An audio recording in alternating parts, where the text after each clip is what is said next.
Jeremías es un personaje que no solo profetiza sobre el cautiverio de Babilonia, sino que también le toca verlo. Nos llama mucho la atención cuando llegamos al inicio del libro de Jeremías, esa escritura tan clásica en nosotros. Señor, soy niño. Yo te escogí antes de nacer, le responde el Señor. Muchos de nosotros podemos relacionarnos e identificarnos con Jeremías debido a su inseguridad, debido a su corta edad, o tal vez eso como reflejo de su corta experiencia, tanto temporal como espiritual. Pero aunque eso es bien interesante, creo que es todavía más interesante para nosotros el ver qué es lo que Dios le dijo para animarlo, ya que si nosotros nos sentimos parecidos a Él, de alguna manera lo que el Señor le dijo también se aplica a nosotros. Jeremías 1:18, el Señor dice: «Porque he aquí que yo te he puesto en este día como ciudad fortificada, y como columna de hierro, y como muro de bronce contra toda esta tierra, contra los reyes de Judá, sus príncipes, sus sacerdotes y el pueblo de esta tierra». Me llama la atención las figuras que usa el Señor para describir el llamamiento o la asignación que le estaba dando a Jeremías. Estamos hablando de alguien que decía: "Y soy niño, no tengo experiencia, no sé cómo hacer esto", y el Señor le dice: "Yo te he puesto este día como ciudad fortificada". Si pensamos qué quiso decir el Señor con eso, a mí personalmente me viene a la mente las funciones de una ciudad fortificada. Tiende a ser un lugar de refugio, un lugar seguro, un lugar que está mucho más preparado para los ataques y para las amenazas del reino. Y el Señor le dice a Jeremías, este persona que dice: "Es que yo soy niño", le dice: "Hey, tú eres como ciudad fortificada, tú eres fuerte, tú estás listo para afrontar lo que viene, tú estás preparado". Y podemos escuchar casi resonando las palabras del presidente Monson, al que el Señor llama, el Señor prepara. Jeremías, tú eres una ciudad fortificada. También le dice: "Te he puesto como columna de hierro". Y no sé si ustedes, yo recientemente compramos unos sartenes de hierro, y son una cosa pesadísima y dura y sólida y sabes, no sé, como cuando tienes los sartenes normales, tú sientes, a salvo que sean de acero, según yo, pero sartenes normales que antes comprábamos, o sea, yo podía sentir que si apretaba lo suficientemente fuerte o le hacía alguna palanca contra algo, que podía doblarlo, pero estos sartenes es imposible. No, son de hierro, están durísimos, son pesadísimos, son súper sólidos. Y entonces yo estaba pensando, no sé si ustedes han tenido la oportunidad de contrastar sartenes o cualquier elemento que sea hierro. Y me puse a pensar en cómo el Señor veía a Jeremías como una columna de hierro. Y una columna regularmente está hecha para sostener el techo. Y Él no le dice solo: "Estás hecho de hierro", le dice: "Eres una columna de hierro. Estás hecho para sostener, estás hecho para aguantar, para llevar, para cargar".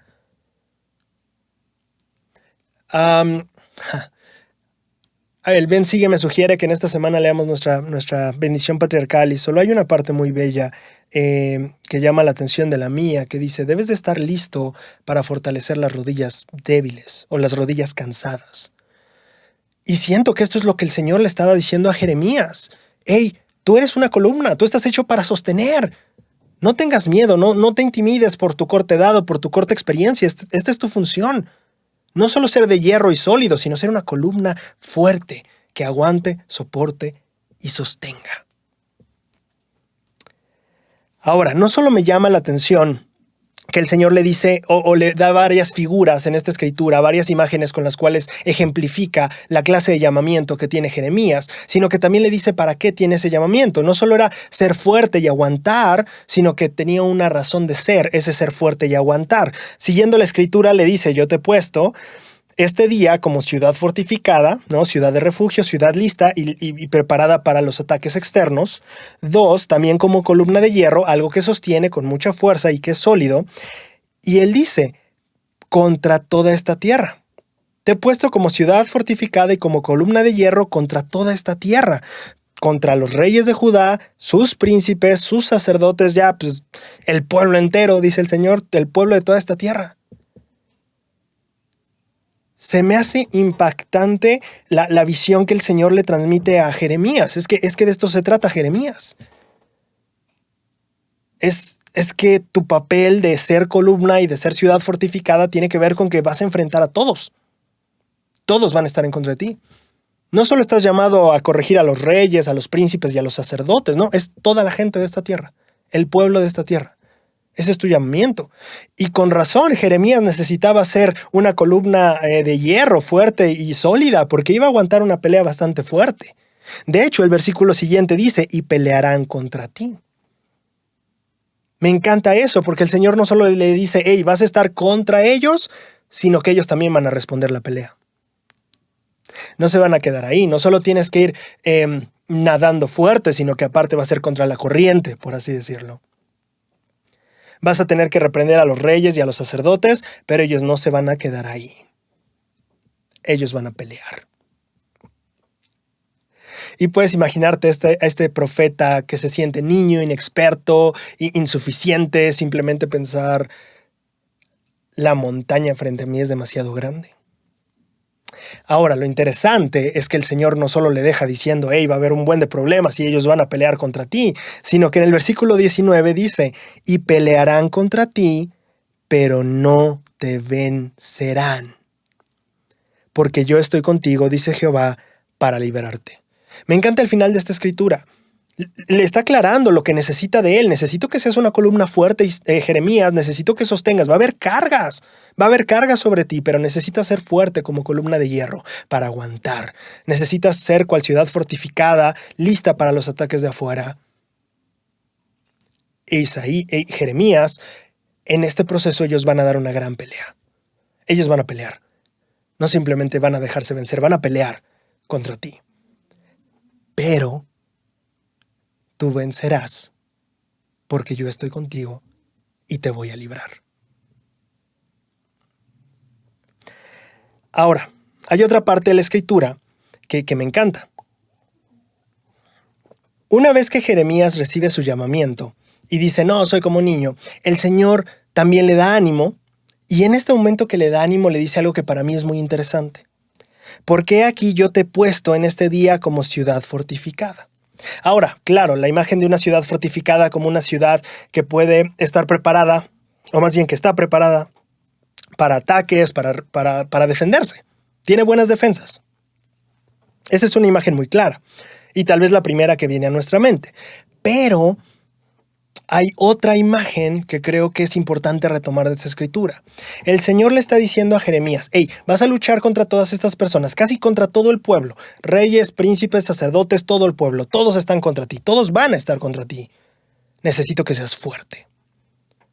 Pero dentro de las imágenes que ocupa el Señor para enseñarle a Jeremías, dice, yo te he puesto en este día como ciudad fortificada. Y para mí una ciudad fortificada no solo es el lugar donde estamos listos para repeler ataques, y tenemos buenas defensas, sino el lugar donde la gente viene a refugiarse. Entonces, aunque Jeremías fuera a pelear contra todos, siento que hasta cierto punto también estaba puesto para ser el escudo de algunos. ¿A qué me refiero con esto? Te voy a contar una historia. La primera vez que yo hice un video, no es cierto, fue la segunda vez. La segunda vez que yo hice un video, yo empecé haciendo videos para Facebook. Y lo que pasa en el segundo video que yo hago, hablo justamente sobre los exmisioneros que han estado inactivos, los exmisioneros que pues se alejaron de la iglesia después de sus misiones, ¿no? Un tiempo después. Y hablaba un poquito de la comparación que también tenemos con Pedro cuando Cristo se va, ¿no? Después de la cruz y todo eso, y Pedro vuelve a pescar y como a su vida anterior de pescador, y entonces Jesucristo va y lo busca.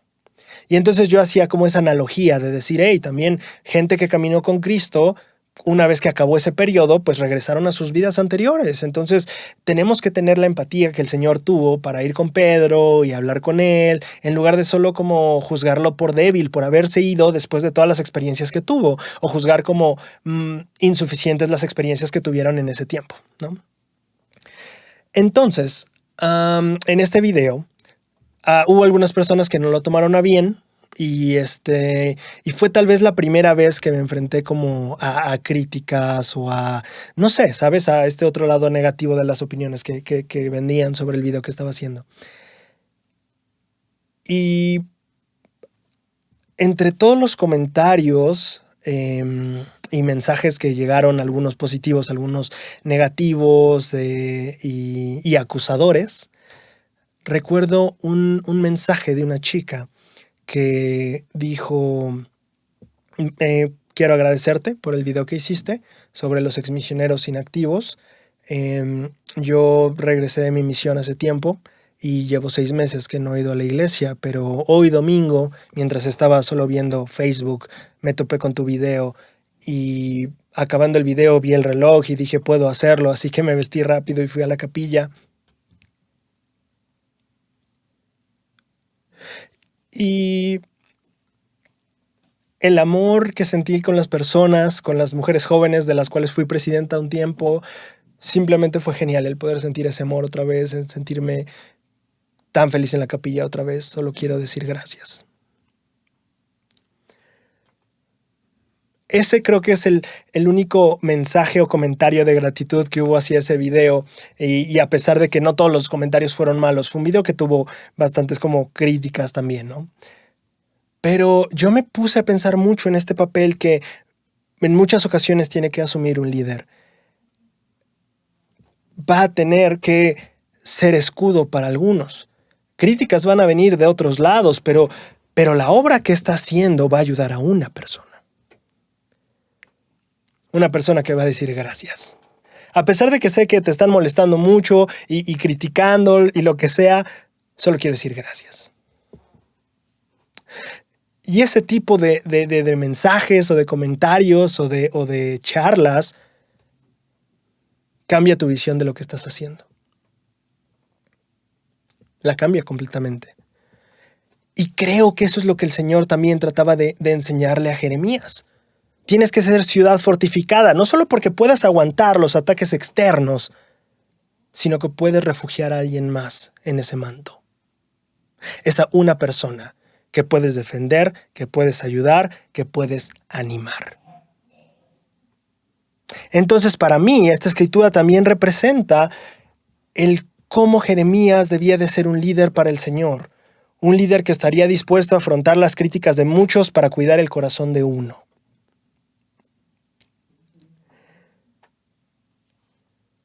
Ser una columna de hierro para el Señor es un honor. Ganar la batalla contra muchas personas porque el Señor lo requiere y que somos valientes y lo hacemos es un honor. Pero si en ese honor y en esa fortaleza podemos también cobijar y cuidar al menos a una persona, eso vale más que toda la pena.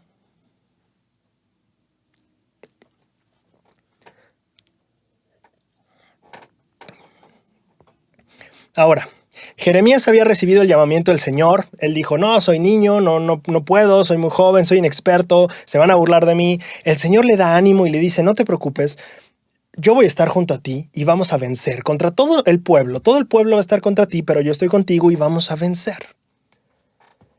Y esas palabras son de mucho ánimo. Sin embargo, creo que el Señor le da una clave a Jeremías que capturó totalmente mi atención. Es una clave sobre cómo vencer en la vida. Si vamos un versículo atrás, Jeremías 1:17, leemos lo siguiente. Tú pues, ciñe tus lomos y levántate y declárales todo lo que te mande. Esa es la primera parte, que es interesante. Ciñe tus lomos, y para quien no sepa, en el tiempo de esos tiempos, se usaban atuendos que eran más como faldas. Entonces, cuando querías hacer cosas, no sé, cargar, mover y cosas con esfuerzo físico, como que la falda te llegaba a estorbar. Entonces, lo que hacías es que arremangabas la falda y te la quedabas como si fuera un gran calzón, prácticamente, y pues la amarrabas. Y eso era ceñir tus lomos, amarrar como tus faldas, por así decirlo, para que puedas moverte sin ningún problema y trabajar. Básicamente como arremángate las mangas, no sé cómo sea en sus países, pero aquí es así. Entonces arremángate las mangas, vamos a trabajar. Entonces la primera clave que el Señor le da a Jeremías es vamos a trabajar, pero la segunda dice, no temas delante de ellos, no sea que yo te haga desfallecer delante de ellos. Ok, pero el Señor me había dicho que iba a vencer, pero ahora me dice que hay la posibilidad de que Él me haga desfallecer delante de ellos. Pero ¿cuál es el condicionante? ¿Cuál es la parte o el factor que determina si es uno o es el otro? El Señor dice, no temas delante de ellos. El Señor estaba apuntando a Jeremías a decir, hey, la posibilidad de tu victoria o tu fracaso depende de que no temas delante de ellos. Esto me recordó una escritura que no pude analizar en videos pasados, pero qué bueno que cayó este tema otra vez porque me había llamado mucho la atención. Isaías 54, versículo 14, Isaías está profetizando sobre Sión y entonces dice, con rectitud serás adornada, estarás lejos de la opresión porque no temerás. Y entonces pones estas dos escrituras juntas y dices, esto es algo muy interesante porque los dos profetas están hablando del temor como una prisión, como el medio por el cual vas al cautiverio, decía Isaías, o el medio por el cual desfalleces, le decía el Señor a Jeremías. Pensando en el temor, vino a mi mente una de las experiencias o historias que más me ha como ayudado a tener valor en los momentos en los que siento que no lo tenía. En el 18 de enero de 1983, el elder Jeffrey R. Holland compartió un discurso en la Universidad de Brigham Young llamado No importa qué tan largo y difícil sea el camino. En este discurso, él compartió lo siguiente. El 10 de mayo de 1940, mientras el espectro de la infamia nazi avanzaba implacablemente hacia el Canal de la Mancha, Winston Leonard Spencer Churchill fue convocado para ocupar el cargo de primer ministro de Inglaterra. Rápidamente formó un gobierno y 2 días después, el 13 de mayo, se presentó ante la Cámara de Comunes con su discurso inaugural. Me gusta, es una etapa histórica interesante, es la Segunda Guerra Mundial, pues la Alemania nazi estaba avanzando muy muy fuerte y entonces él aparece como ahora vas a ser el primer ministro y ahora te toca delegar, más bien gestionar esto y a ver cómo le haces. Y entonces dice el elder Holland, con 2 días de haber sido llamado como primer ministro de Inglaterra, se pone frente a esta cámara pues de gobernantes del lugar y dice lo siguiente. Diré a la cámara, como dije a los que se han sumado a este gobierno, no tengo nada que ofrecer sino sangre, trabajo, lágrimas y sudor. Tenemos ante nosotros una prueba de la clase más penosa. Tenemos ante nosotros muchos largos meses de lucha y de sufrimiento. Ustedes preguntarán, ¿cuál es nuestra política? Yo diré, es hacer la guerra por mar, por tierra y aire, con todas nuestras fuerzas y con todas las fuerzas que Dios nos pueda dar. Esa es nuestra política. Ustedes preguntarán, ¿cuál es nuestro objetivo? Puedo responder con una palabra, victoria. Victoria a toda costa, victoria a pesar de todo el terror, victoria sin importar cuán largo o duro sea el camino. Victoria a todo costo. Seguiremos hasta el final, lucharemos en Francia, lucharemos en los mares, en los océanos, lucharemos con creciente confianza y creciente fuerza en el aire, defenderemos nuestra isla, cueste lo que cueste. Lucharemos en las playas, lucharemos en los desembarcaderos, lucharemos en los campos y en las calles, lucharemos en los cerros y nunca nos rendiremos. El elder Holland, después de compartir estas palabras, dice lo siguiente. Comparto estas líneas con ustedes no solo porque se encuentran dentro de los llamados más conmovedores al patriotismo y a la valentía jamás pronunciados en el idioma inglés, sino también porque una vez me basé personalmente en esas palabras. En 1962, cuenta el elder Holland, mi misión estaba concluyendo y yo estaba preocupado. Mi futuro parecía muy oscuro y difícil. Mis padres también estaban sirviendo en una misión, lo cual significaba que yo iría a casa a vivir quién sabe cómo y a pagar mis gastos quién sabe de dónde. Había completado solo un año de universidad y no tenía ni idea de en qué especializarme o dónde buscar mi carrera. Sabía que las colegiaturas eran altas y los trabajos escasos, y sabía que se estaba extendiendo una guerra alarmante más allá del sudeste asiático, lo que podría requerir mi servicio militar. Tenía la esperanza de casarme, pero me preguntaba cuándo o si podría ser, al menos, en todas estas circunstancias posible. Entonces, antes de regresar a casa de la misión, me paré por última vez en los acantilados del país que había llegado a amar tanto, y ahí en esos acantilados leí de nuevo estas palabras.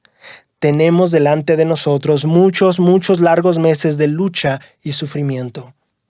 ¿Cuál es nuestro objetivo? Victoria. Victoria a todo costo, victoria a pesar de todo el terror, victoria sin importar cuán largo y duro sea el camino. Nunca nos rendiremos. Sangre, esfuerzo, lágrimas, sudor, dice el Elder Holland.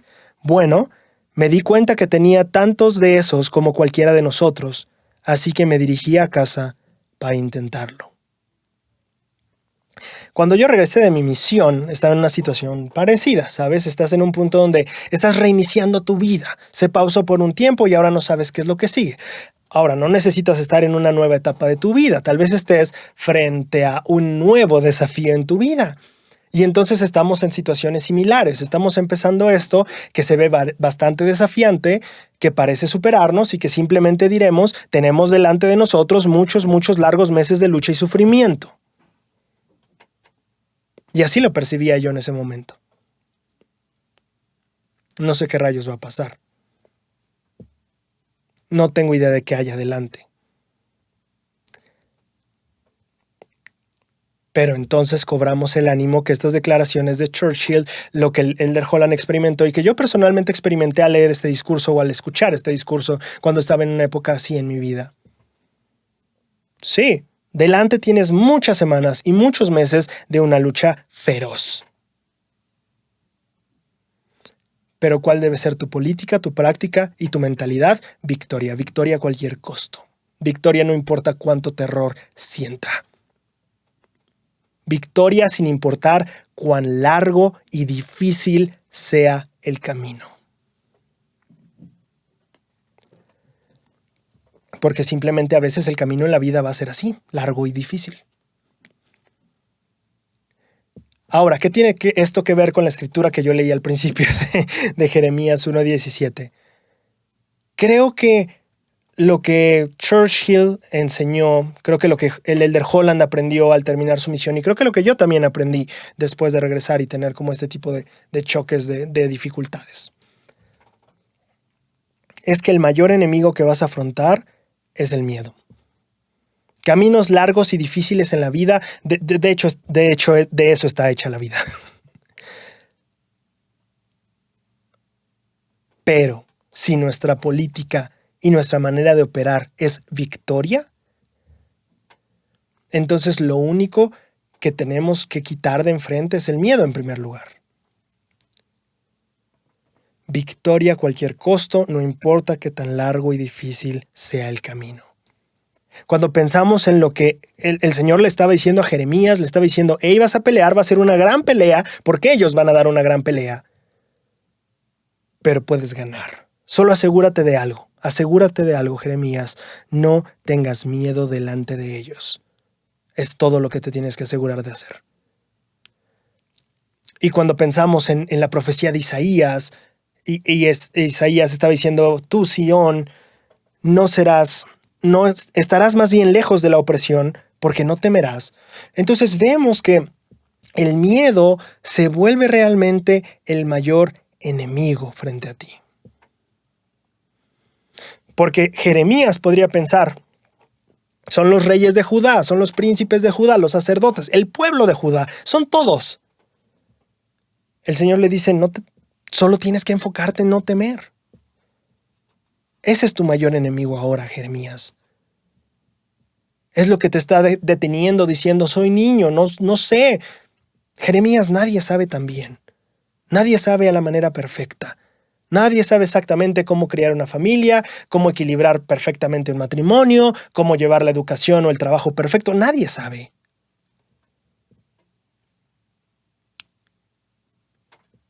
Pero si dejas que el miedo te domine, tú jamás lo sabrás.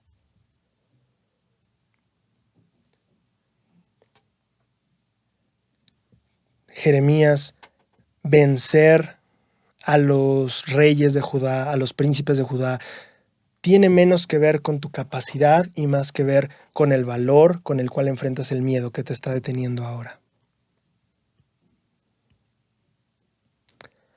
Aprendemos entonces que el miedo se vuelve una prisión que nos detiene de avanzar. El miedo va a ser tu mayor enemigo a afrontar en muchas situaciones. Jeremías, yo voy a estar contigo. Y creo que eso es el mensaje del Señor para todos nosotros cuando nos sentimos niños, inexpertos, insuficientes. Yo voy a estar contigo, Braulio, Roberto, Ana. Y cuando esté contigo yo te voy a librar y vas a vencer en todo. Pero cuando yo esté contigo, Jeremías, lo único que realmente puede derrotarte es tu propio miedo.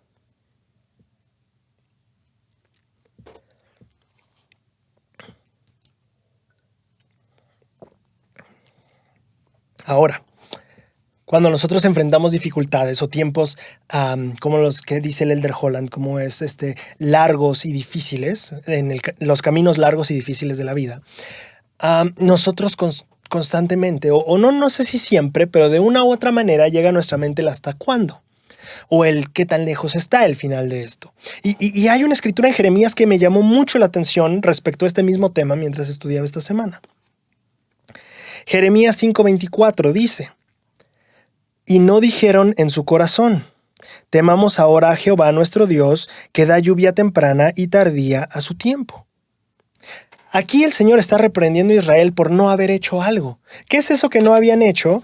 No dijeron, tomamos el nombre de Jehová nuestro Dios, que da lluvia temprana y tardía a su tiempo. Pero espera un segundo, ¿cómo es que la lluvia tardía y la lluvia temprana a su tiempo? Y eso es lo que llamó mi atención. En enero de 2022, el Elder Oaks compartió un discurso en BYU llamado Timing, o básicamente como horario o tiempo del Señor para pronto. Ese es el tema. Y en este discurso él dijo lo siguiente: el primer principio del Evangelio es la fe en el Señor Jesucristo. La fe significa confiar. Confiar en la voluntad de Dios, confiar en su manera de hacer las cosas y confiar en su horario. No obstante, no es cierto, no debemos tratar de imponer nuestro horario sobre el suyo. Como dijo el Elder Neil A. Maxwell, el problema para nosotros es confiar en Dios lo suficiente como para confiar también en su tiempo. Me encanta esa frase. Debemos de confiar tanto en Dios que también confiemos en su horario.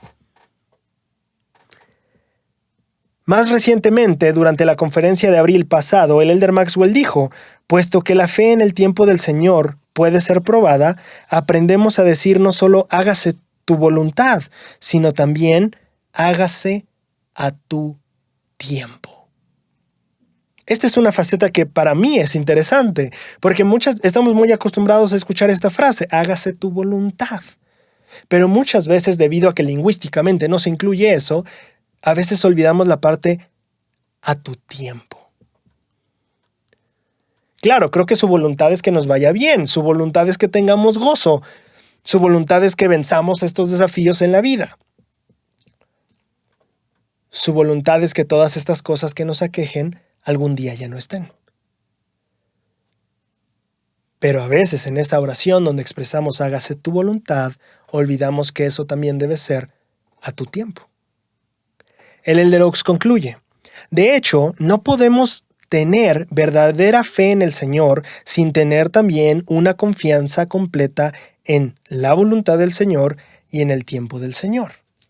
Claro, una fe, y lo hemos hablado varias veces aquí, la fe empieza creciendo como esta esperanza, ¿no? de cosas buenas.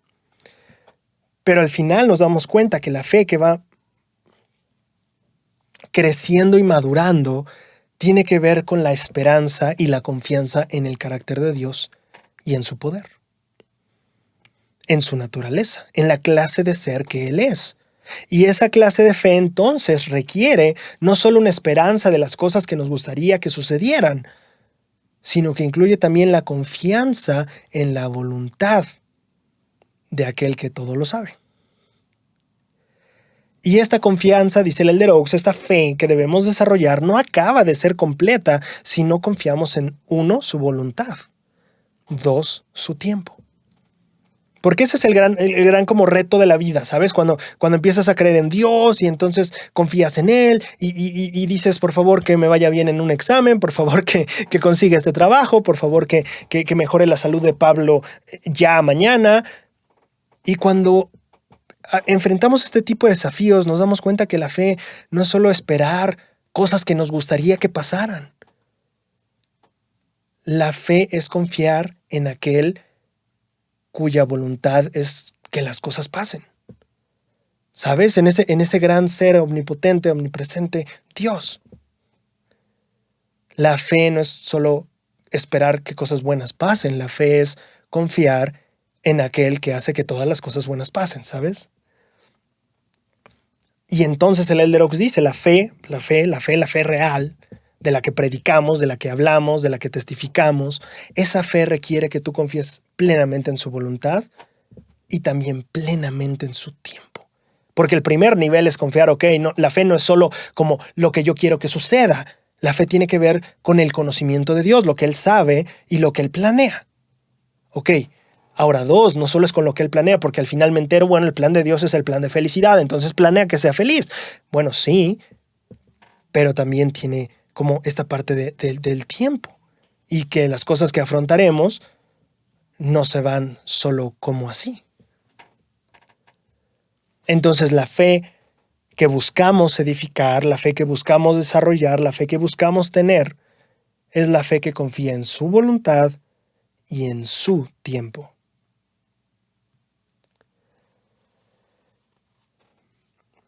Ahora regresando a Jeremías. Jeremías dice la lluvia tardía y la lluvia temprana a tiempo.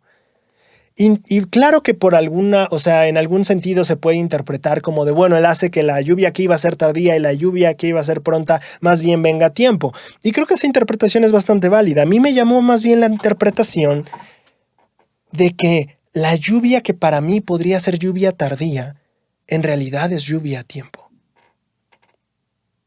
¿Sabes que con Dios la lluvia tardía es lluvia a tiempo? Y cuando nosotros estamos en dificultades, esperando el alivio, esperando consuelo o esperando simplemente que las cosas se quiten o cambien, a veces empezamos a creer que la lluvia, el maná, la ayuda o las bendiciones de Dios tardan. Pero me encanta pensar que las lluvias tardías con Dios nunca son tardías. Siempre son a tiempo. Aunque en mi humanidad parezca tardío. Entonces, lo que aprendo de este pasaje de Jeremías es que aunque en mi humanidad, mi horario, o en la vida terrenal, mi horario mortal no se cumpla, en el horario del Señor, incluso las lluvias tardías vienen a su tiempo.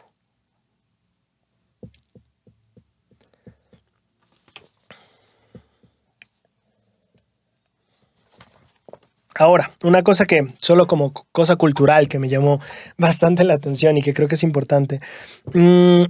Jeremías 6:14 trae una reprensión que a mí me llama mucho la atención en cuanto a tal vez la clase de error que se estaba cometiendo en el pueblo en ese momento. Jeremías 6:14 dice, y curan el quebranto de mi pueblo con livianidad, diciendo paz, paz, pero no hay paz. Jeremías 8:11 vuelve a repetir la misma reprensión. Y curan el quebranto de la hija de mi pueblo con livianidad, diciendo paz, paz, pero no hay paz. Y por un lado, claro, siento que la interpretación puede hablar de cuando las personas, no sé, los sacerdotes solo decían, pues todo va a estar bien, no te preocupes, pero yo como sacerdote no hago nada para ayudarte espiritualmente. O, sabes, como dice Santiago, ¿no? Aquel que le dice al hermano, tápate y no le da con qué taparse, niega la fe o algo así. Dice, no sé, el chiste es que como solo pienso que mis palabras arreglan las cosas, ¿no? Y yo no hago nada de lo que debería estar en mi poder o en mi autoridad como sacerdote para ayudar, ¿no? Entonces, por un lado puede estar esa interpretación, pero por otro lado me puse a pensar un poco en la modernidad y la importancia de cómo ayudamos a los demás también a sanar de su pasado. Es importante, por ejemplo, Cuando nosotros encontramos personas que tienen heridas profundas en su vida por experiencias traumáticas, por abuso, por todo este tipo de cosas, definitivamente la espiritualidad, la conexión con Cristo, la oración, todo eso puede jugar y juega un rol importante en que la persona vaya sanando. Pero creo que es importante que recordemos que junto con este deseo de paz que damos a las personas y decir Cristo puede dar paz, también creo que es importante recordar de todas las herramientas que el Señor nos ha permitido tener en esta vida terrenal para ayudar. Como cuando alguien se enferma, ¿no? O sea, alguien estornuda y tú le dices salud, pero no significa que esperas que con eso que tú dijiste ya esa persona tenga salud, ¿no? No, al menos no creo que creemos eso, ¿verdad? Cuando decimos salud, es un gesto amable deseándole salud a la persona que estornudó. Pero claro, sería tonto pensar que o bueno, perdón, si fue tonto o algo fuerte, pero creo que no sería muy bueno pensar que eso va a ser, es lo único que se puede hacer para que la persona sane. Creo que actualmente tenemos medicina, tenemos, sabes, todo este tipo de cosas que hemos aprendido también sobre el cuerpo que creó el Señor, que ahora sabemos cómo ayudarlo mejor a sanar. Y cuando nosotros tenemos heridas por cosas que han ocurrido en nuestro pasado, por abusos, por daños y experiencias traumáticas, si bien es cierto que nuestro deseo de paz y la ayuda espiritual que podamos dar es excelente, es importante recordar que también el Señor nos ha permitido como seres humanos aprender sobre la misma mente que Él nos dio, sobre los mismos sentimientos que Él nos deja experimentar en esta vida. Y que la ayuda profesional de ese lado también es importante. Platicando con un amigo o con varios amigos me dicen, a veces me preocupa la parte de la cultura que todavía no vemos en la iglesia, la importancia de la salud mental. Un obispo es un médico espiritual, pero no necesariamente es un especialista mental. Y entonces algunas personas me expresan como su preocupación, que yo también tengo en este sentido, ¿no? Es importante recordar ahí, no es quitarle su papel al obispo, no es más bien entender para qué, vamos, qué rol cumple cada quien. No le llamas al médico para arreglar la tubería ni al plomero para que cheque tu garganta.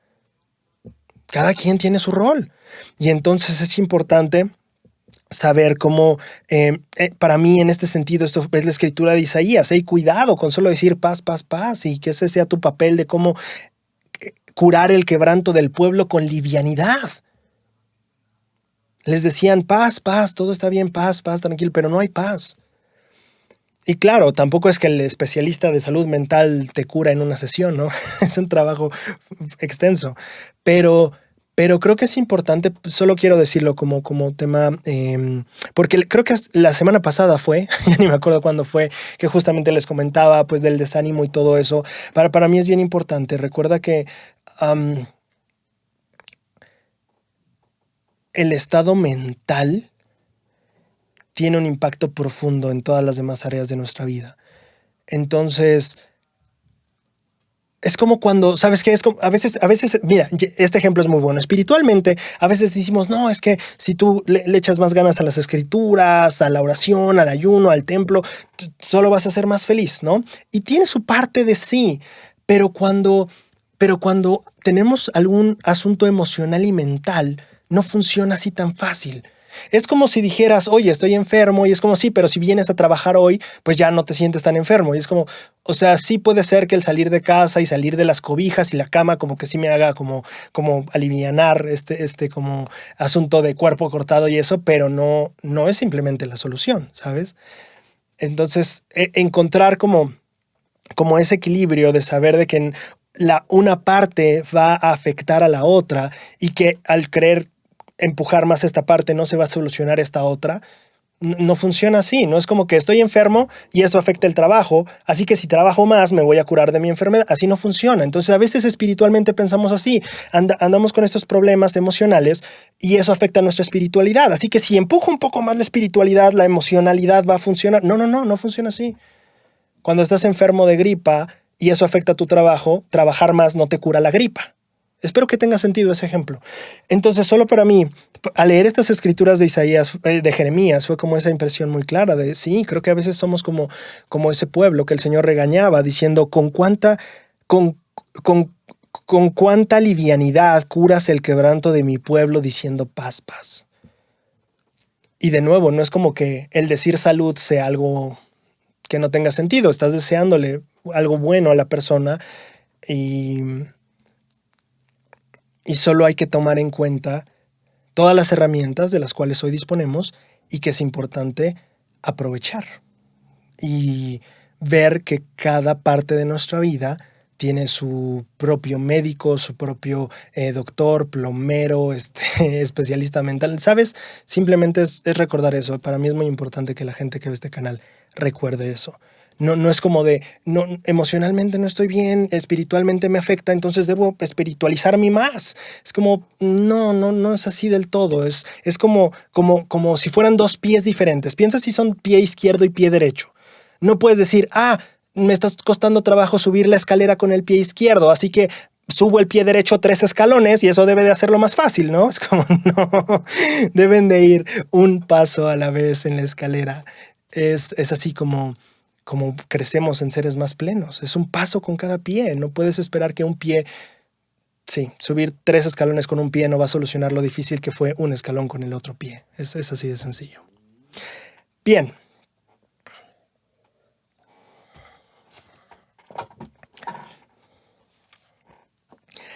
Algo muy interesante para mí esta semana fue ver cómo Jeremías en su predicación y en su ministración y en su papel de profeta también tuvo estos momentos muy parecidos a este personaje tan icónico que es Job. Job, esta persona que pierde todo, se enferma y está ya tirado en el piso sin nada y está hasta cierto punto como cuestionándose por qué me pasa eso, y Job incluso llega al punto de decir, mejor no hubiera nacido. Si nací para sufrir, mejor no hubiera nacido. Eso es lo que dice Job en cierta parte de su historia. Y Jeremías tiene un momento así, porque la misión de Jeremías fue muy dura. Él tuvo al pueblo contra él e incluso habla, y lo vamos a ver más al ratito, de cómo sus amigos estaban en su propia contra. Jeremías se sentía totalmente solo. Y entonces llega en este punto en el que Jeremías se siente muy parecido a Job, o al menos se expresa de la misma manera. Jeremías 20, 14 al 18 dice, maldito el día en que nací. No sea bendito el día en que mi madre me dio a luz. Maldito el hombre que le dio nuevas a mi padre, diciendo, hijo varón te ha nacido, haciéndole así alegrarse mucho. Y sea este hombre como las ciudades que asoló Jehová y no se arrepintió. Y oiga gritos de mañana y voces de alarma al mediodía, porque no me mató en el vientre. Y así mi madre hubiera sido mi sepulcro, y su vientre hubiera quedado embarazado para siempre, porque salí del vientre para ver trabajo, dolor, y para que mis días se consumieran en afrenta. Bueno, definitivamente hay días tan cansados que dices, ¿para qué nací para trabajar? Pero me gusta que Jeremías está teniendo este punto súper bajo.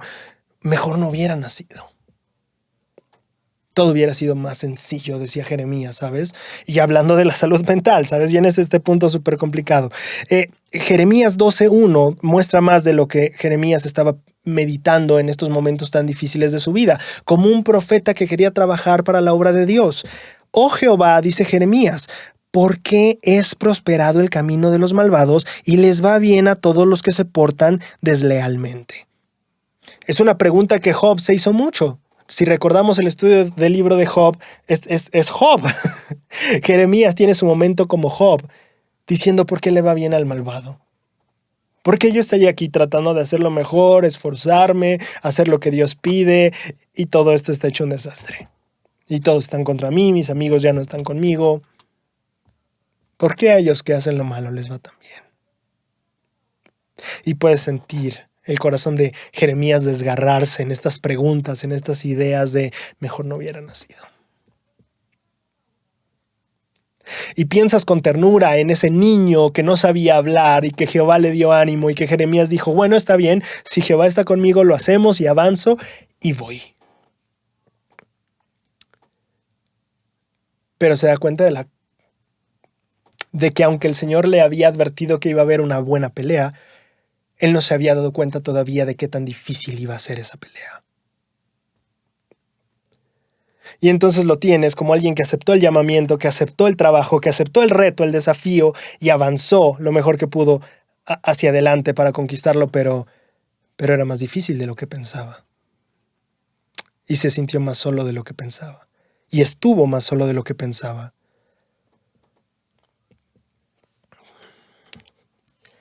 Jeremías 19, 14, 15 nos cuenta cuando Jeremías va a predicar. Y volvió Jeremías de Tofet, a donde le envió Jehová a profetizar, y se puso de pie en el atrio de la casa de Jehová y habló a todo el pueblo. Jeremías 20 del 1 al 4. Y el sacerdote, hijo de Immer, que presidía como el príncipe de la casa de Jehová, oyó a Jeremías que profetizaba estas palabras. Y Pasur, el sacerdote, hizo azotar al profeta Jeremías y le puso en el cepo que estaba en la puerta superior de Benjamín. Aquí para las personas que no sepan, porque yo tampoco no sabía que era un cepo, para las personas que no sepan qué es un cepo. Tú recordarás, tal vez en la Edad Media tenemos más como estas imágenes de estos dos trozos de madera que tenían hoyos, entonces se abrían y se cerraban, pero tenían un hoyo, entonces tus manos o tu cabeza podían como entrar y era como unas como esposas medievales, para así decirlo, de madera gigantes, ¿no? Entonces tenías como la gran tabla de madera aquí en el cuello, por ejemplo, toda la tabla, se abría, se cerraba la tabla, se le ponía un candado, bueno, eso ya después, no sé si en el tiempo de Jeremías había candados, pero y también las manos. Entonces Jeremías estaba en este lugar, ¿sabes? El sacerdote lo manda a azotar y lo pone en la entrada, en la puerta superior de Benjamín. Recordando un poco lo que nos contaba Ana ahora que hicimos el en vivo de la conferencia general y la crucifixión de Cristo y cómo esta pretendía ser una humillación para él. Algo así Jeremías fue azotado y se le pone en este lugar en la entrada de Benjamín, golpeado, humillado.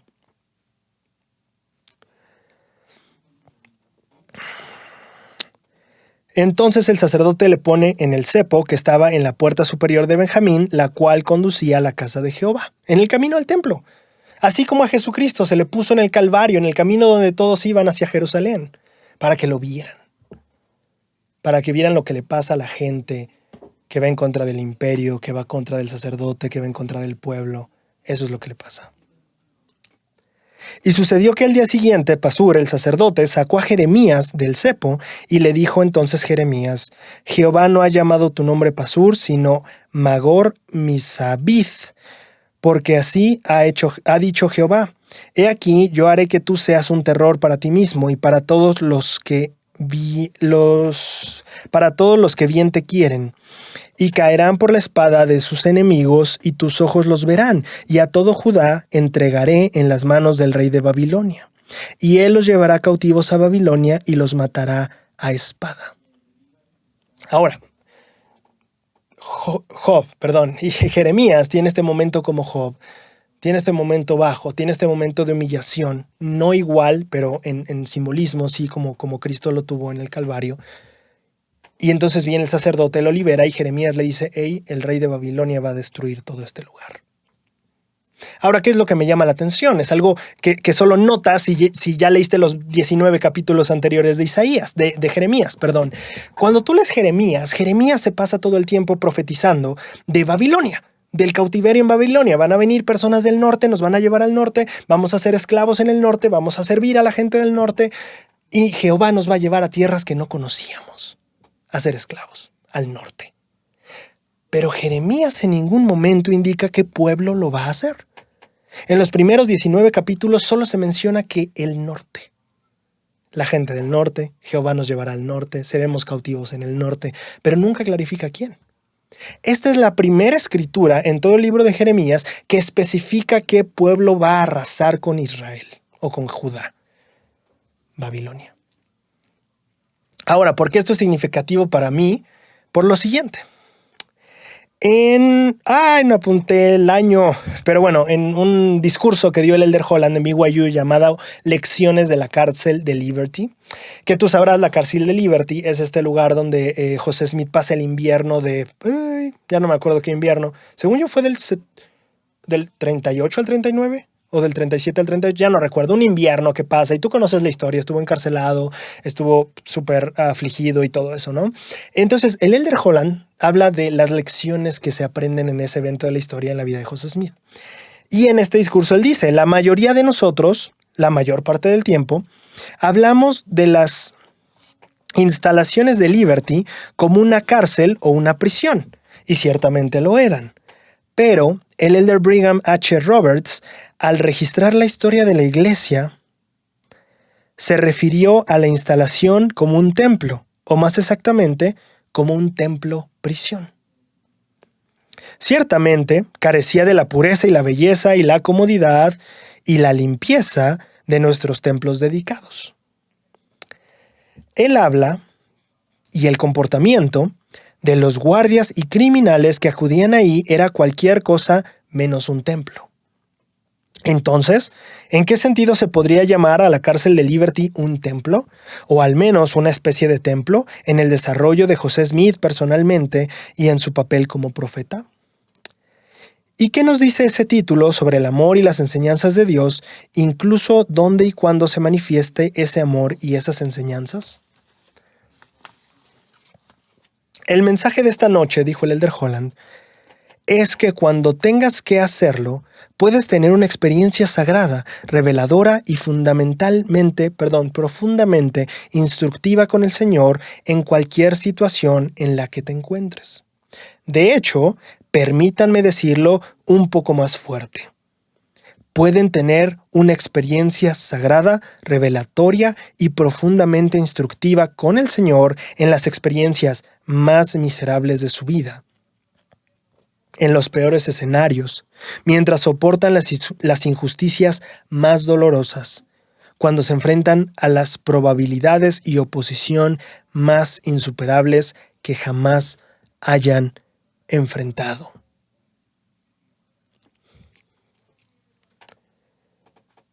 Jeremías había estado luchando contra todo el pueblo. Había tenido una gran pelea todos habían dado una gran pelea contra él, y aquí estaba en este punto donde Jehová le dice, ve y profetiza, y él va y lo hace, y el sacerdote del templo de Jehová, dice la escritura, lo azota y lo pone en el cepo, y al día siguiente lo suelta.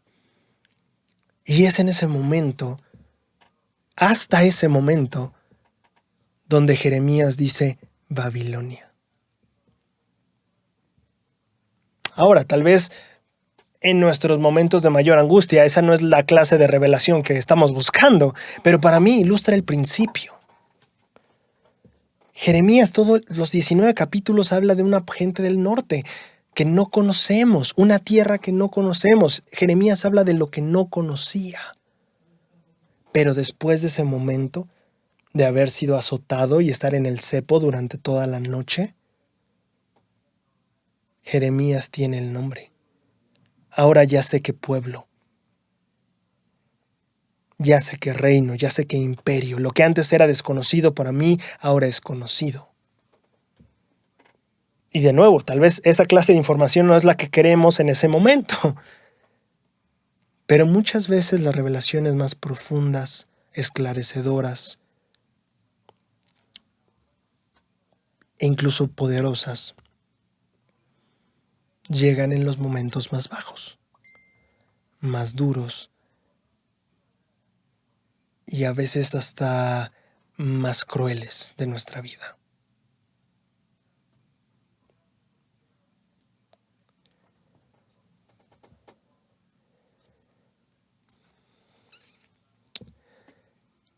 En una película llamada Silencio, ¿sí se llama Silencio? Creo que sí. Actúa Andrew Garfield.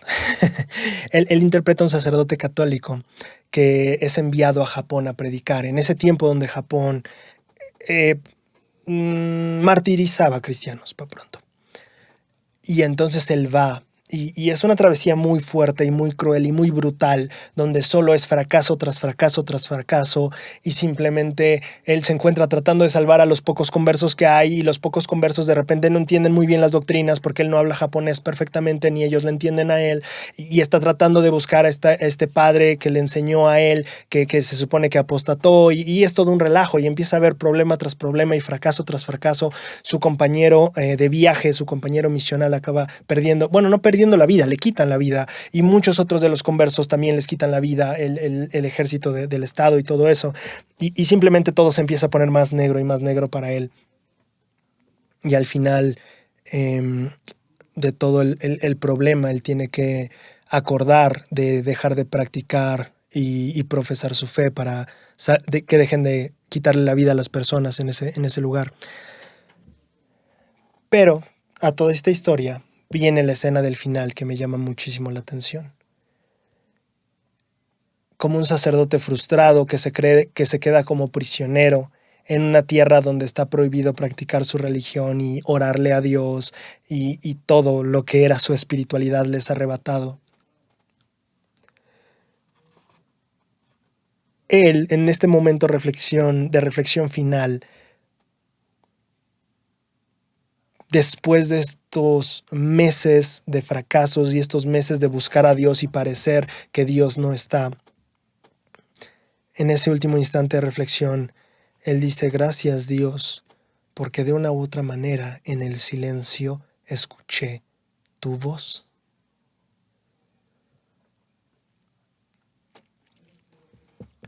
Y para mí es una frase muy interesante pensando en lo que ahora estamos viendo de Jeremías. En el momento más bajo llegó la claridad de lo que había sido su misión profetizar desde el inicio.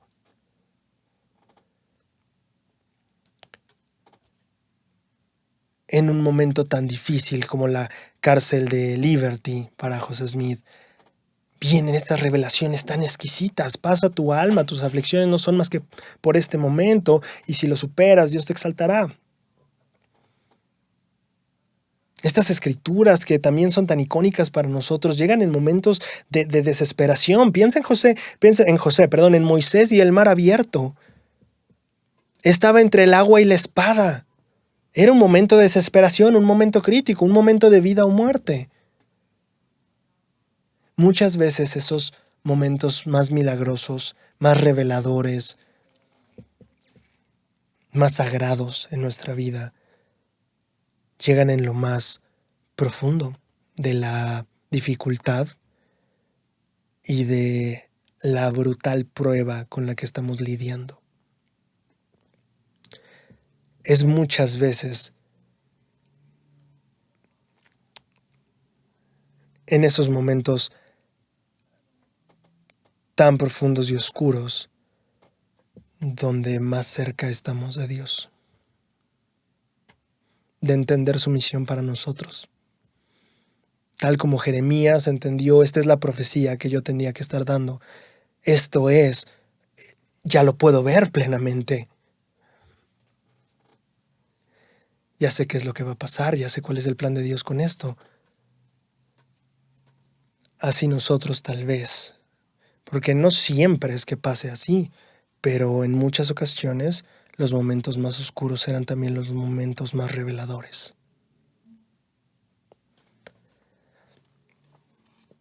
Ahora, en medio de todo este dolor y pues dificultades que afrontó Jeremías, nos preguntamos un poquito del por qué seguir adelante, ¿no? Si Jeremías estaba enfrentando a todo el pueblo, a los sacerdotes, a los príncipes, a los reyes de Judá, a todo el pueblo, y estaba teniendo estas experiencias tan duras, ¿por qué si llegó un punto de decir, no, mejor no hubiera nacido? Si llegó un punto de decir, estoy cansado, Dios, dime por qué yo, que estoy esforzándome por hacer lo correcto y ser tu profeta y ser fiel a lo que me pediste, ¿por qué me está yendo tan mal? Y a ellos que son infieles, a ellos que son malos, ¿por qué les va tan bien y a mí no? En ese momento entonces vemos esto en perspectiva, vemos el azote de que sufrió Jeremías, la humillación que sufre, y decimos, ¿por qué continuar? ¿Por qué no mejor empaca tus cosas y regresa a casa? ¿Quién necesita todo este dolor? ¿Quién necesita toda esta pelea? Seguro que hay una manera de vivir que no involucre tanto conflicto. Y entonces llegamos a Jeremías 20 del 8 al 10. Porque cada vez que hablo, dice Jeremías, doy voces y grito, violencia y destrucción, porque la palabra de Jehová me ha sido para afrenta y escarnio cada día.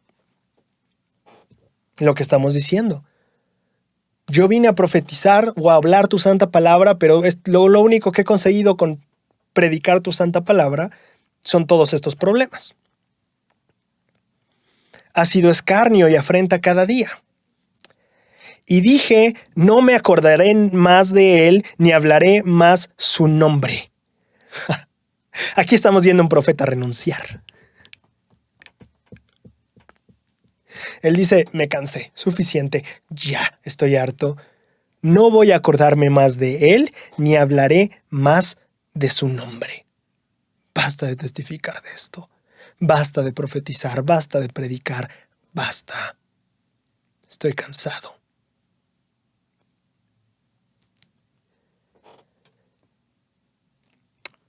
Pero fue en mi corazón como un fuego ardiente metido en mis huesos.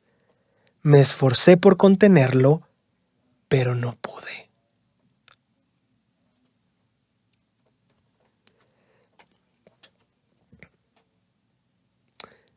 Quiero irme, quiero renunciar, ya estoy harto.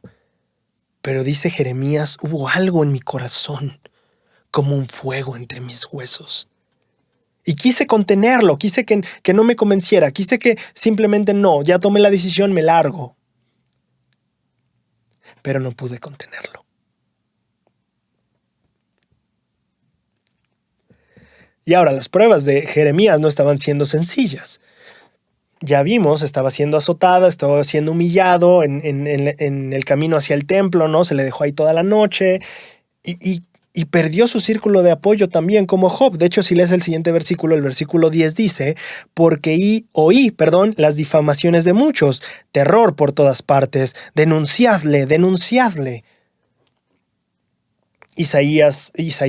Jeremías había sido humillado por un sacerdote y él escuchaba todos los gritos, hey, vamos a acusar a este hombre, tal vez emprisionarle o no sé qué cosa debido a la denuncia.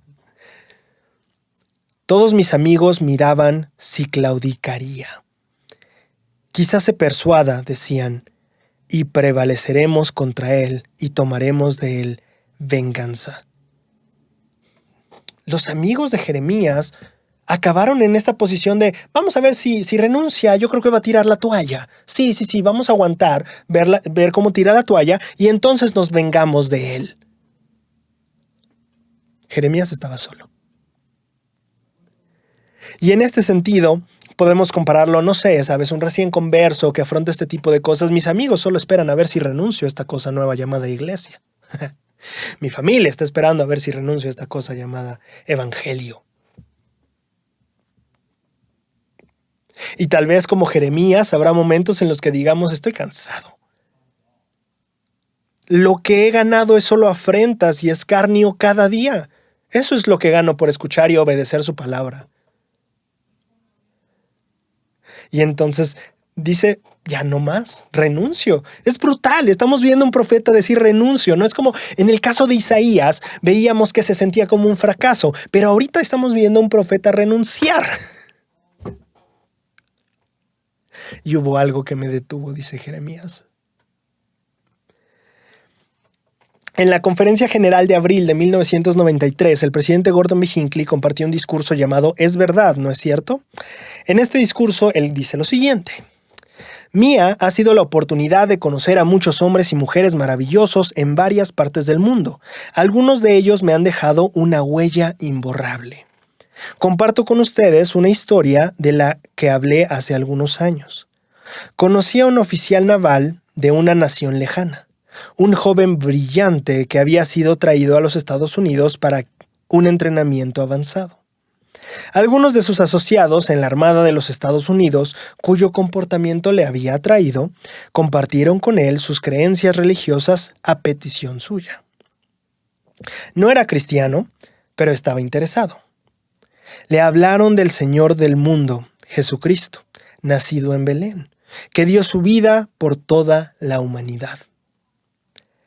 Le hablaron de la aparición de Dios, el Padre Eterno y el Señor resucitado al joven José Smith. Hablaron de profetas modernos, le enseñaron el Evangelio del Maestro. El Espíritu tocó su corazón y fue bautizado. Me lo presentaron justo antes de que regresara a su tierra natal. Hablamos de estas cosas y luego dije, tu gente no es cristiana. ¿Qué sucederá cuando regreses a casa siendo cristiano y más particularmente cristiano mormón? Su rostro se nubló y respondió, mi familia se sentirá decepcionada. Pueden echarme fuera y hasta considerarme muerto. En cuanto a mi futuro y mi carrera, toda oportunidad puede ser cerrada en mi contra. Entonces le pregunté, dice el presidente Hinckley, ¿estás dispuesto a pagar un precio tan alto por el Evangelio? Y esa pregunta creo que es una que a veces llega a calar en nuestras mentes. Creo que en la mente de Jeremías llegó a calar. ¿En serio estoy dispuesto a todo esto por la palabra? Escarnio es lo que recibo, dolor, dificultades, azotes, humillación. Basta de predicar esto, basta de testificar de su nombre, me voy a casa. No estoy dispuesto a todo esto. Y en ese momento en el que Jeremías tenía planteada esta idea en la mente y probablemente esta decisión en su corazón, algo ahí mismo cambió. Me fue en mi corazón como un fuego ardiente metido en mis huesos. Me esforcé por contenerlo, pero no pude. Jeremías nos enseña el valor de un testimonio, de esta confirmación espiritual que está aquí. Oye, pero es difícil, la familia, los amigos, las situaciones, las oportunidades educativas, te vas a la misión 2 años, pero después esto y está un buen de cosas. ¿Estás dispuesto a todo esto por el Evangelio? Dice el presidente Hinckley. Jeremías dice, tal vez no, pero espera un segundo, siento algo. Siento algo. Jeremías nos enseña el valor de un testimonio que viene por medio del Espíritu Santo. Eso que se siente en nuestro corazón como fuego ardiente metido en mis huesos. Ahora, no significa que la cosa sea feliz de repente y que ya todo sea miel sobre hojuelas. No, ¿verdad? Esta persona con la que habla el presidente Hinckley es como, bueno, voy a regresar a casa. Sí, está muy bonito el Evangelio, me bauticé, está bien padre, pero ahorita que regrese, adiós familia, adiós amigos, adiós carrera.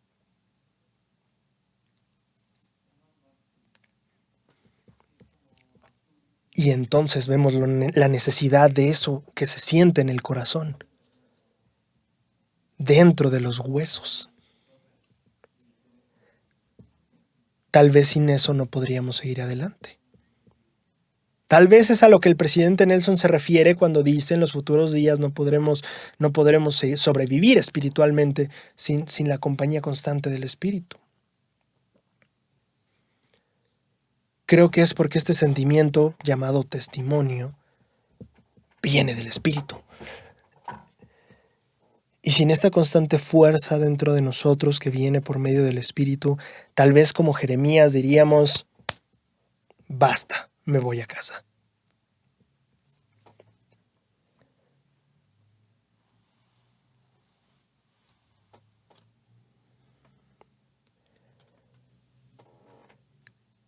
Creo que la lección que Jeremías nos deja no es, cuando todo está mal llega el Espíritu y ahora todo se vuelve brillante y nuevo y fácil.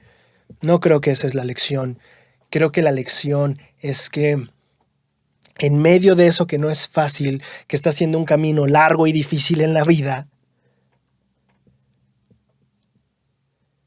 ese sentimiento espiritual, eso que pasa en el corazón, te puede dar la fortaleza para seguir adelante.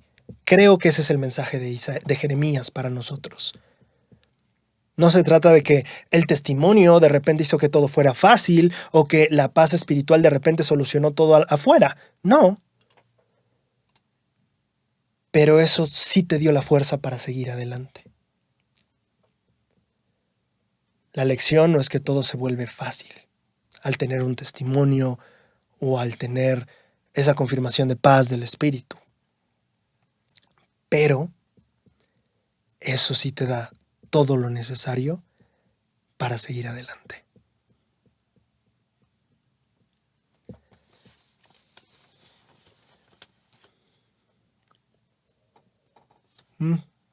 Y no lo puedes resistir, dice Jeremías, se me olvidó decir.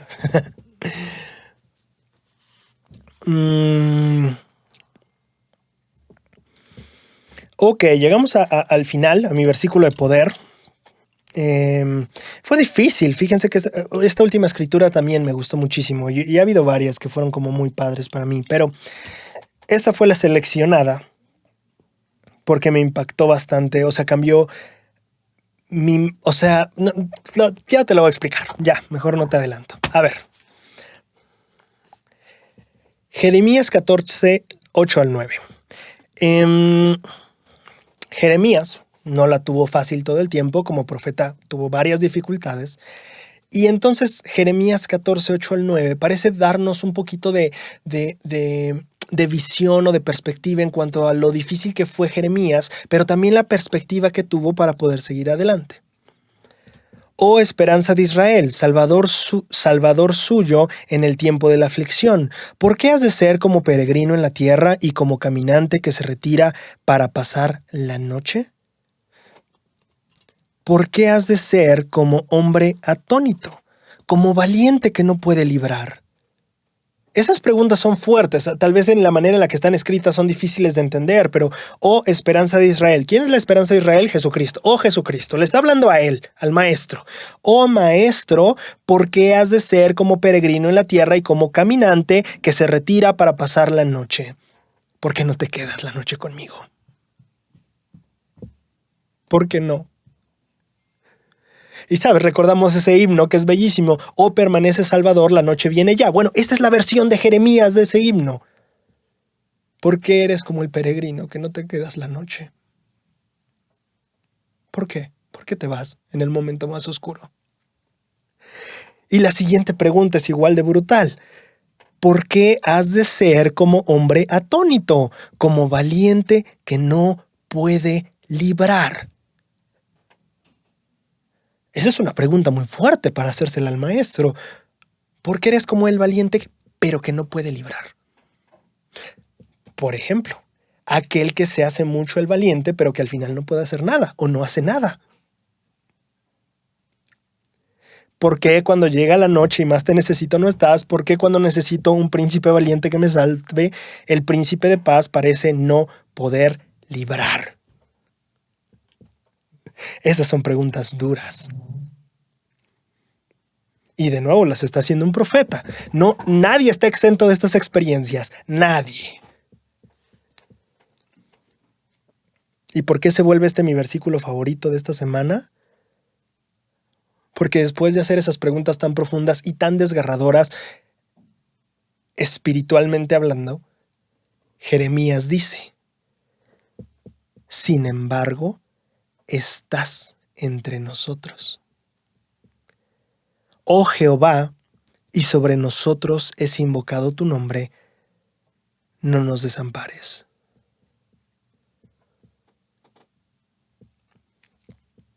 ¿Por qué después de replicar, por qué no pasas la noche conmigo? ¿O por qué si eres el príncipe que debe ser valiente, por qué no puedes librarme? Jeremías, acaba diciendo, sin embargo, estás entre nosotros.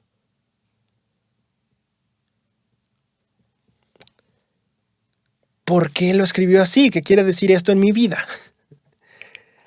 Hace muchos años, cuando yo estaba en la primaria, Recuerdo que regresando de la escuela había un letrero, un anuncio de algo, de una bebida alcohólica, creo.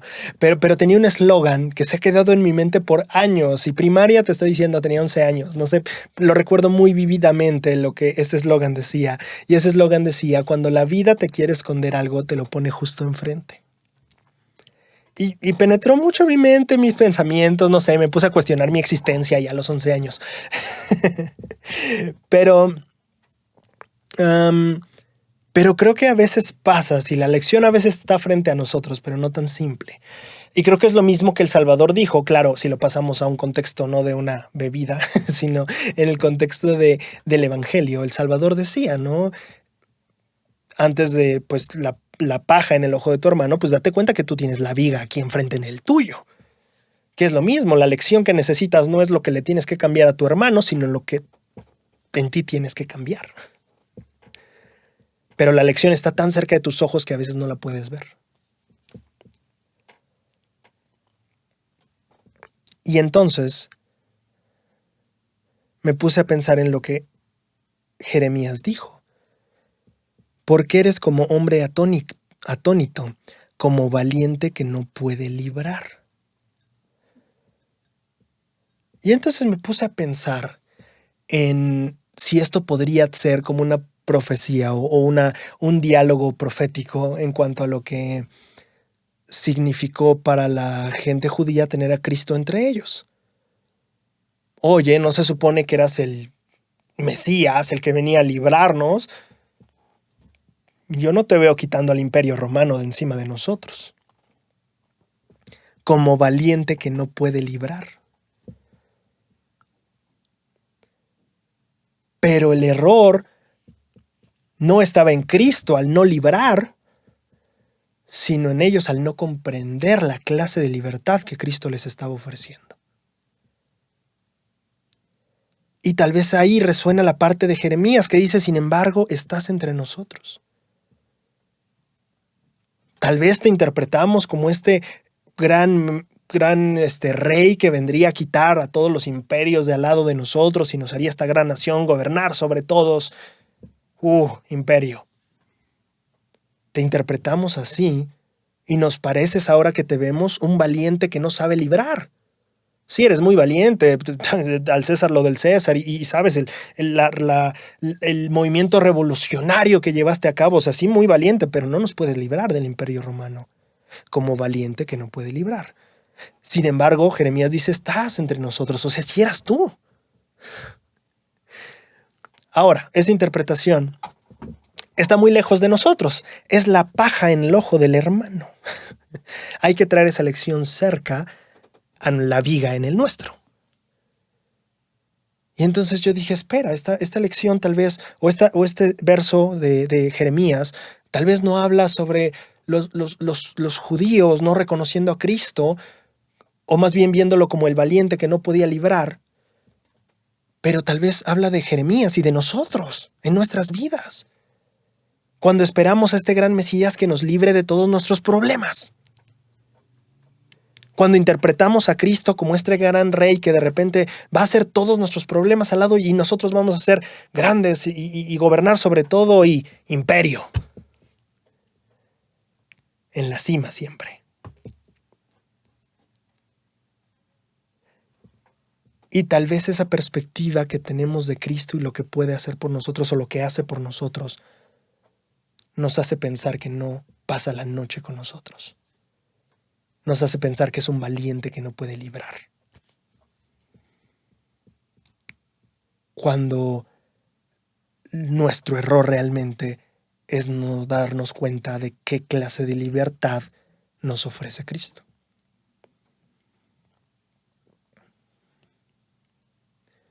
Porque tal vez cuando entendamos eso diremos como Jeremías, sin embargo, aunque parezcas porque eres este gran Dios, pero que de alguna manera no me está librando de estas cosas, ¿no? Como valiente que no puede librar. Pero estás. Y parece que Jeremías entiende eso. Es esta parte de la fe madura que decía el Elder Oaks, es su voluntad a su tiempo. Y Jeremías dice, no es ver a Dios como este ser gigante y valiente, pero que de alguna manera no me puede librar, sino más bien la función de Dios, que es estar entre nosotros. Eso fue lo que Cristo vino a hacer, ¿no? Vino a experimentar, a descender por debajo de todo, dice la Escritura. Vino a estar entre nosotros. Ese era su papel. No venía, ¿sabes? Voy a quitar el Imperio Romano. No, vengo a entenderte. Vengo a vivir contigo. Vengo a pasar la noche contigo. No has entendido todavía de qué se trata todo esto, ¿verdad? No es quitar los problemas de tu vida, es poder estar junto a ti en ellos. Eso es lo que Jeremías estaba diciendo aquí, como valiente que no puede librar. Sin embargo, aunque eso pudiera parecer, estás conmigo. Aunque parezca que eres el valiente que no me puede quitar de este cepo, de estos azotes, de esta humillación, del abandono de mis amigos, de alguna u otra manera, aunque podría parecer que eres el valiente que no puede librar, sin embargo estás conmigo. Eso es lo que Jeremías aprendía. Ese es el mensaje que para mí resuena en la Escritura. A veces cometemos el mismo error que los judíos. Esperamos este Mesías poderoso que simplemente se va a deshacer de nuestros enemigos y quitarnos nuestros problemas. Y al encerrarnos en esta perspectiva, perdemos de vista al tierno y delicado bebé en Belén. Pasamos por alto al Mesías caritativo y pacífico, que justo vino a dar paz. Y acabamos cumpliendo la Escritura de no hallar hermosura en él. Porque no acabamos de entender que su papel no es quitarnos nuestros problemas, sino acompañarnos a través de ellos. Lo que le dijo a Jeremías en el inicio. Vencerás, yo estaré contigo. Pero va a haber una pelea y va a ser dura.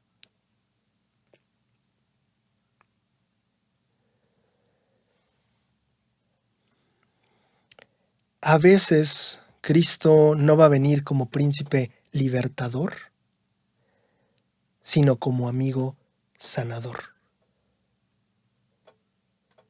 Y es nuestra responsabilidad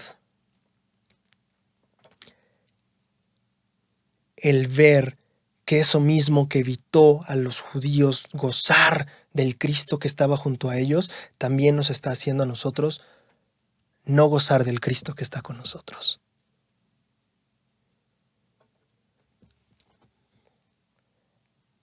Aunque a veces Cristo no libre como valiente, sin embargo, dice Jeremías, sí está y siempre está con nosotros. Muchas gracias y nos vemos la siguiente semana.